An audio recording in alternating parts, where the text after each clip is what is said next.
રાજકોટની એક એવી શાળા કે જે વિદ્યાર્થીઓના સર્વાંગી વિકાસ પાછળ હંમેશા કાર્યરત રહે છે. એ શાળાની અંદર એક ઘટના ઘટી છે કે એક વિદ્યાર્થીની ત્રીજા માળેથી પડી જવાની પટકાયાની અત્યારે પ્રકાશમાં આવ્યું છે.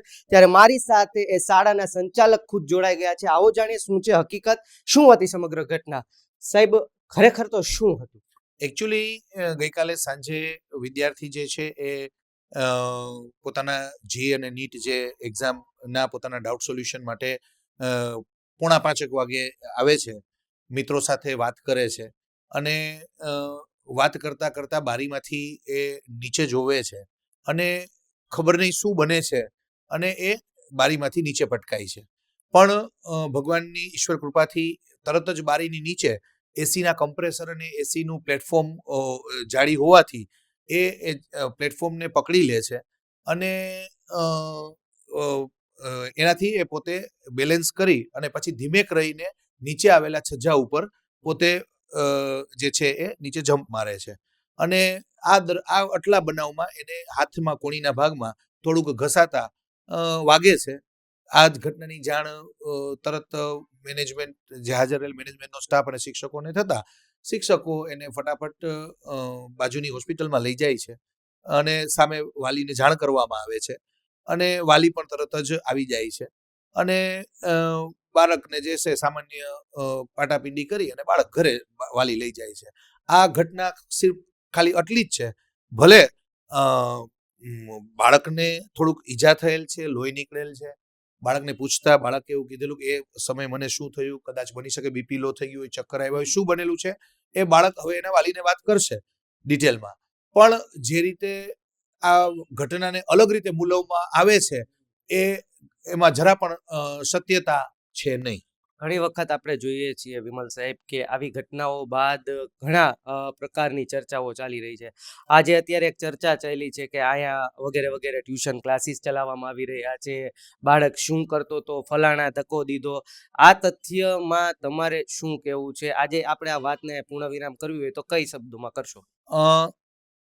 પહેલી વાત, જે આપણે પહેલો પ્રશ્ન આપણે પૂછ્યો કે ટ્યુશન ક્લાસીસ ચલાવવામાં આવે છે, એકચ્યુઅલી આ કોઈ ટ્યુશન ક્લાસ નથી. We are purely government approved school. બીજી વાત કે આજે આપ પણ જાણો છો કે ધોરણ 11-12 સાયન્સ પછી આગળના એડમિશન માટે થઈ અને નેશનલ લેવલની જી અને નીટ અને જે ડબલ એડવાન્સની કોમ્પિટિટિવ એક્ઝામ આવી ગઈ છે છેલ્લા 5 વર્ષથી. વિદ્યાર્થીને સતત અભ્યાસમાં કંઈ ને કંઈ એ ભણતો હોય એમાં એને ડાઉટ હોય, પ્રશ્નો હોય, એને ડાઉટ સોલ્યુશન માટે થઈ અને અમારી નહીં, રાજકોટ કે સમગ્ર ગુજરાતની કે ભારતની શાળાઓ કાર્યશીલ હોય. એટલે કોઈ ટ્યુશન ક્લાસ ચાલે છે એ વાત ખોટી છે, પાયાવિહોણી વાત છે. અને બીજી વાત કે આજે આમાં સ્કૂલને જવાબદાર માનવામાં આવે છે કે સંચાલકોને જવાબદારી ઠેરવવામાં આવે. ભલે બાળકની સેફટી, સલામતી એ બધી જ જવાબદારી જે છે એ સ્કૂલની છે, પણ છતાં પણ આજે આપ જ એટલા એક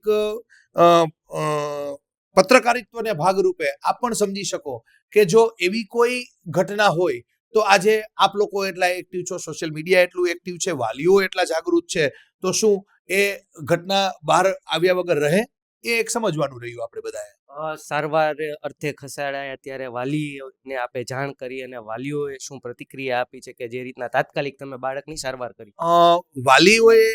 વાલી જ્યારે પ્રાથમિક સારવાર થઈ અને બાળકને વાલી પોતાની સાથે લઈ જાય છે ત્યારે વાલીએ ઉલટાનો મેનેજમેન્ટનો આભાર માનેલો છે અને આભાર પત્ર પણ વાલીશ્રીએ અમને સુપ્રત કરેલો છે કે ખરેખર સ્કૂલના સ્ટાફ, મેનેજમેન્ટ સ્ટાફ, સંચાલક વગેરે મારા બાળકને વાલી જેટલી કેર કરી એ બદલ હું સ્કૂલનો આભારી છું. જી બિલકુલ. ઉત્કૃષ્ટ શાળાની અંદર જે પ્રકારની ઘટના પ્રકાશમાં આવી હતી, આજે આપણે ખુદ શાળા સંચાલક વિમલભાઈ છાયા પાસેથી આ સમગ્ર ઘટનાની ઉપર સત્ય શું છે એ જાણ્યું છે. ત્યારે આપને પણ ખ્યાલ આવી ગયો હશે કે જે પ્રકારે તાત્કાલિક ધોરણે બાળકને સારવાર આપવામાં આવી અને વાલીએ પણ આભાર વ્યક્ત કર્યો છે શાળા મેનેજમેન્ટનો. સહયોગી યુવરાજ ચૌહાણ સાથે પ્રતિપાલ સિંહ ઝાલા, ફૂલચાપ ડિજિટલ, રાજકોટ.